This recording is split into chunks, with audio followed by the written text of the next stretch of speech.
안녕하십니까. 구티비 뉴스입니다. 코로나19 사태로 인해 한국교회가 그 어느 때보다 어려운 시기를 보내고 있는데요. 구티비는 주요 교단 신임 총회장을 만나 코로나19 시대의 한국교회가 나아가야 할 방향과 교단연합에 대한 이야기를 듣는 특집 인터뷰를 마련했습니다. 오늘은 대한예수교장로회 합동 신임 총회장으로 추대된 소강성 목사를 만났습니다. 소 목사는 이번 회기 주제를 세움으로 정하고 코로나19와 차별금지법 등 한국교회가 당면한 과제를 해결하고 무너진 예배를 회복하겠다는 의지를 밝혔습니다. 김민정 기자입니다. 네, 총회장님 먼저 당선 축하드리겠습니다. 소감 한 말씀 부탁드리겠습니다. 네, 축하일지는 모르겠고요. 너무 어려운 때 제가 총회장이 되어서 마음이 무겁습니다. 그리고 두렵습니다.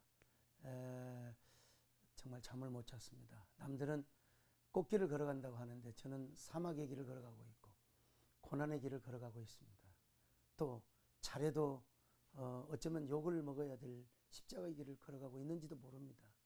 그래서 보시다시피 얼굴이 초췌하고 참 왜 이렇게 어려운 때 이 길을 걸어갈 것인가. 그러나 시대의 소명감을 가고 두려운 영광의 길을 그냥 주님 앞에 걸어가려고 생각합니다.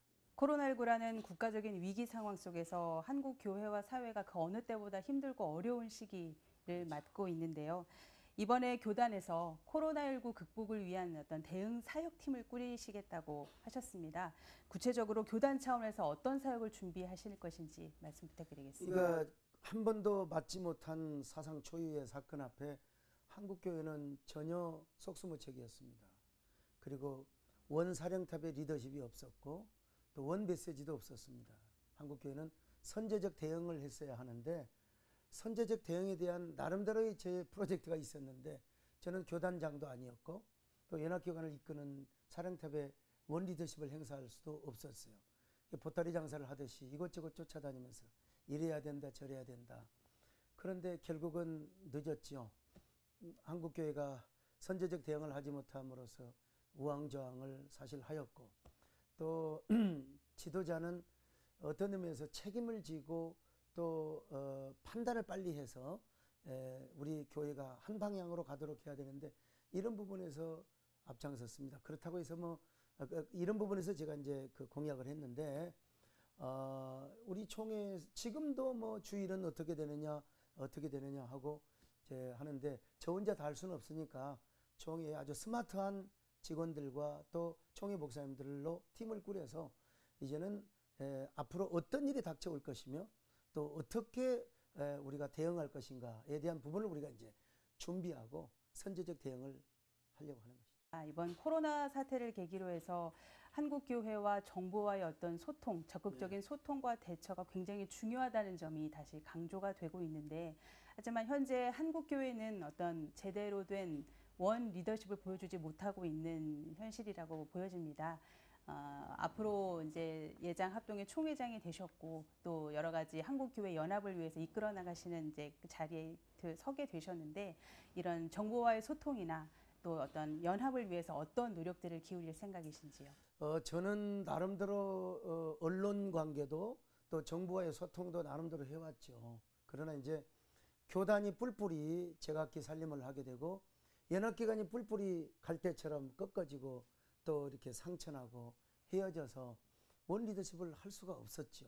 그나마 요즘 한교총이 조금 이제 정부와 소통을 하는 그런 면을 보여주게 되어서 정말 다행으로 생각합니다만은 이런 의미에서 일단 어느 한 누구가 얼마나 뭐 열심히 하고가 중요한 게 아니라 일단 제도적인 원탑 어떤 사령부가 있어야 된다고 봅니다. 그래서 한기총이 되었건 한교연이 되었건 한교총이 되었건 일단 무조건 하나를 만들어야 됩니다.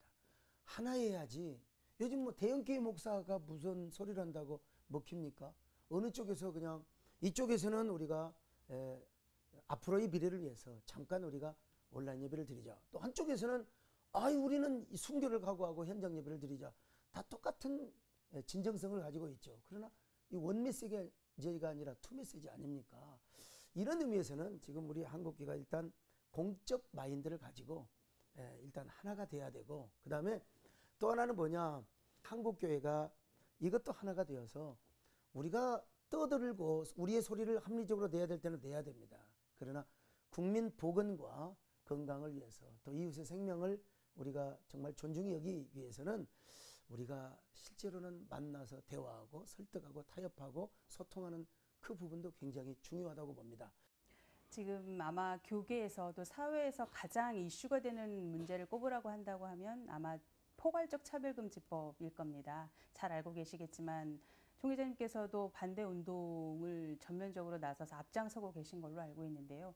아마 당분간은 논란이 계속 될 것으로 보입니다. 어떻게 보고 계시고 또 어떻게 대응해 나갈 계획이신가요? 처음에는 이제 그 반동성의 논리를 가지고 이제 반대했죠.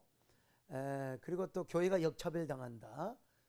이제 그러니까 인권이나 또 이 그 뭐 정의당 또 이 포괄적 차별금지법을 그 계속 추진하려고 하는 부분에 있어서는 인권이라는 개념 그리고 평등이라는 개념, 차별을 금지한다는 이런 논리로 프레임을 만들어서 그러니까 이제 교회 입지가 사실은 조금 좁아진 건 사실입니다. 그럼에도 불구하고 그래서 우리 교회에서 논리를 폈던 건 왜 교회에서 설교를 하는데 동성애하지 말라고 하는데 그거 하면 왜 벌금을 물게 되고 또 왜 조사를 받게 되고 또 이렇게 처벌을 받게 되느냐. 근데 실제로 그러한 그 처벌 기준은 지금 없는 것 같아요. 제가 볼 때. 그래서 이제 교회의 어떤 주장을 이렇게 자꾸 일축시키려고 하는 그런 걸 보는데 천만의 말씀입니다. 차별금지법의 가장 큰 문제는 뭐 교회, 뭐 동성애 이걸 떠나서요. 종교의 자유를 떠나서 차별금지법의 두 가지인데 하나는 뭐냐. 대다수의 국민들이 역차별을 받는다는 겁니다. 이거는 그야말로 악법이 될 수가 있습니다. 그래서 대부분의 소수의 평등을 위해서 소수의 인권을 위해서 대다수의 국민들 뭐 7, 8% 이상의 국민들이 역차별을 당할 수 있고 두 번째는 뭐냐면 심리적 차별이 정말 심각한 것입니다. 가정에서 부모가 자녀를 성경에도 꾸지람을 하고 초다를 아끼지 말라고 했는데 자녀를 사랑해서 나쁜 길로 가지 말라고 이야기했는데 그것이 모욕감을 느끼게 되면 경찰에 신고하면 부모가 가서 조사를 받아야 되는 더더구나 사랑하는 부모님은 자녀에게 우리가 태어날 때부터 하나님께서 두 가지 성을 주셨단다. 특별히 기독교 가정에서 너희는 동성애하지 말고 이성애에 이것이 정상이란다. 남녀가 서로 하나 되는 것이 성경적인 원리란다. 자, 이런 얘기를 하는데 성차별을 했다고 고발을 하게 되면은 부모가 가서 조사를 받는 이런 꼴이 되게 되는 겁니다.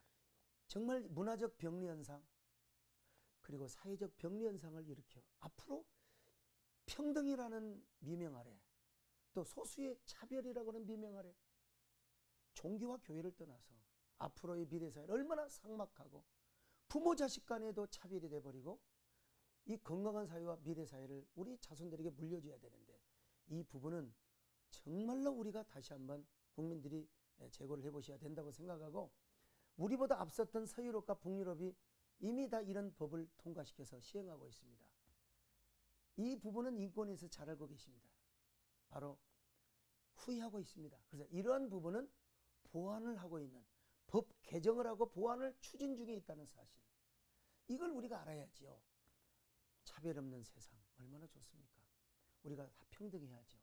그러나 그것도 남에게 폐를 끼치지 않으면서 공공의 질서와 공공의 유익을 지키면서 차별이 없는 그런 세상. 또 우리 기독교 가정은 기독교의 신앙과 가치를 가지고 또 우리의 전통적인 어떤 미풍양속을 지키면서 차별 없는 그런 세상을 만들어야 된다고 생각합니다. 그래서 저는 대한민국 국민의 한 사람으로서 또 종교인의 한 사람으로 지금까지도 반대해왔지만 앞으로도 그렇다고 해서 뭐 남을 모욕하고 차별하는 그런 반대가 아니라 합리적으로 설득을 하면서 끝까지 반대운동을 할 겁니다. 총회 주제가 세움입니다. 목사님께서도 총회 공약을 통해서 다양한 교단 정책을 통해서 이런 교회를 바로 세우는 데 노력하겠다 이런 말씀을 하셨는데요. 구체적으로 어떤 계획을 가지고 계시는지 궁금합니다. 이제 세움하면은 뭐 빌드업을 생각할 수 있고 저는 이제 플랜팅이라는 언어를 썼습니다. 세움하면은 뭐 건물을 많이 세우고 또 뭐 뭔 조직을 세우고 이런 개념으로 할 수 있는데 이 그 플랜팅이라는 말은 교회를 원래는 개척한다는 말로 쓰여졌죠. 그래서 지금 뭐 수많은 교회를 개척하는 의미도 있고 성교학적인 의미에서 또 다른 해외다 교회를 세우는 의미도 있지만 그러나 제가 세우는 이 세움의 의미는 지금 우리 한국교회는 예배도 초토화되어 있고 또 우리 한국교회 모습이 다 지금 무너져 가고 있는 거 아닙니까? 자, 그러면은 우리 한국교회가 과연 코로나19 이전의 모습으로 돌아갈 수 있을까? 저는 불가능하다고 봅니다. 그러면 코로나 이전의 모습으로 돌아갈 수도 안 되고요. 왜냐하면 우리 한국교회는 제가 보기에도 처부터도 너무 좀 제도화되어 있고 정형화되어 있고 또 화석화되어 있다고 할까요? 낡은 그 부대에는 새 포도주를 담을 수 없는 것처럼 우리가 이제 새 포도주를 담기 위해서는 새 부대를 준비해야 되지 않겠어요? 예수님 말씀처럼. 이제 그러기 위해서는 한국교회를 세운다는 말은 초대교회 신앙, 또 사도행전적 신앙을 리셋하고 신앙의 본질을 다시 세우는 겁니다. 그 신앙의 본질을 가지고 이제는 우리 국민들 또 안티크리스찬들이 교회를 얼마나 모욕적인 언사로 그리고 언론을 비롯해서 한국교회가 미움의 대상이 되어 있습니다. 정말 이런 때에 뻔한 포맷이 아닌 새로운 교회의 모습으로 국민들에게 칭찬을 받고 또 찬사받고 뭐 또 떠났던 안티크리스찬들이 다시 돌아오는 새로운 포맷의 교회로 세운다는 의미가 있는 것이죠.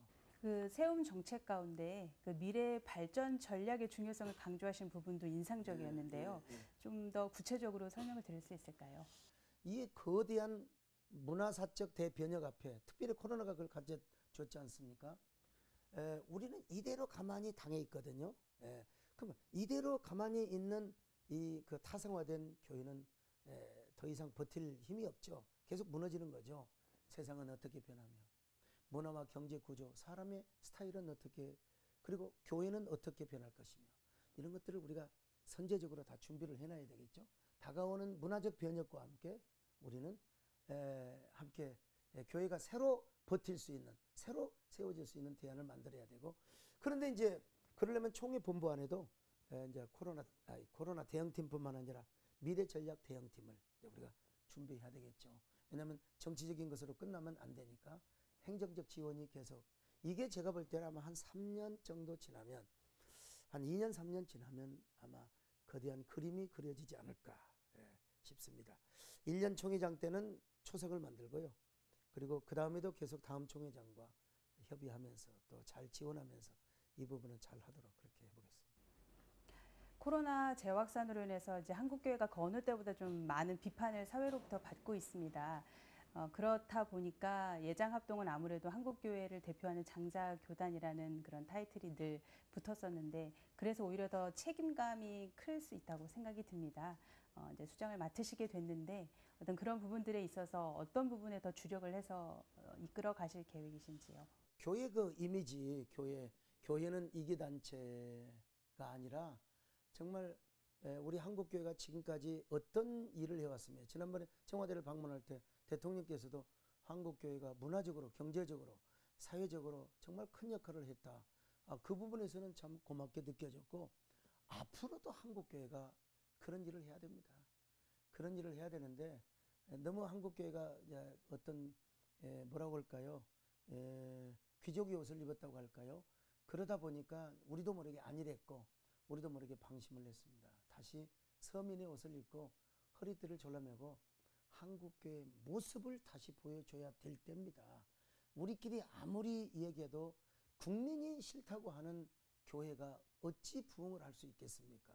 그래서 한국교회가 새 옷을 입어야 하는데 이 부분은 우리의 그 자기 절제와 정말 끝없는 노력, 변화의 어떤 모습의 노력이 필요하다고 봅니다. 요즘 사람들은 옳고 그름의 문제가 아닙니다. 그러니까 아무리 옳아도 자기들이 싫다고 하면 소용없는 거예요. 그래서 좋고 싫고의 그런 프레임이 아닙니까? 그래서 어떻게 하든지 우리 한국교회가 모두가 지역 주민들에게 칭찬을 받고 당장은 교회 안 나와도 아, 정말 교회가 이런 것이구나. 교회가 이런 좋은 일을 하는 것이구나. 이런 모습을 좀 어떻게든지 보여줄까 저도 좀 고민 중에 하나입니다.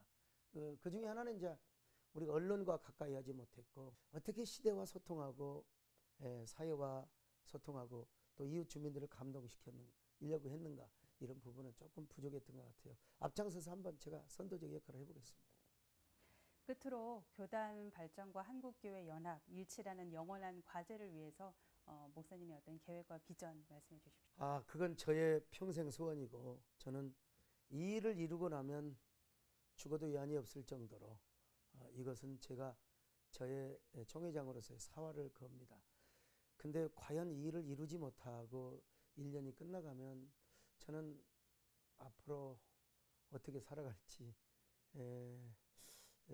그 시대와 역사와 하나님 앞에 그리고 우리 총회 앞에 제가 역사적인 죄를 짓는다고 생각합니다. 그래서 보시다시피 밤잠을 못 자고 고민한다고 되는 건 아니지만 그러나 여러 종로에서 함께 연합활동했던 분들 도와주시면 또 어쩌면 쉽게 할 수 있다고도 생각합니다. 하여간 사활을 걸겠습니다. 네, 목사님 말씀 감사합니다. 고맙습니다. 옛말에 더도 말고 덜도 말고 한가위만 같아라란 말이 있습니다. 추석의 풍요로움을 이루는 속담인데요. 올해는 코로나19로 예년과 다른 명절을 맞게 됐습니다. 이번 연휴엔 고향에 내려가는 대신 부모님과 주변 지인들에게 따뜻한 인사로 사랑하는 마음을 전해보는 건 어떨까 싶습니다. 이상으로 뉴스를 마칩니다. 오늘도 함께해 주신 여러분 고맙습니다.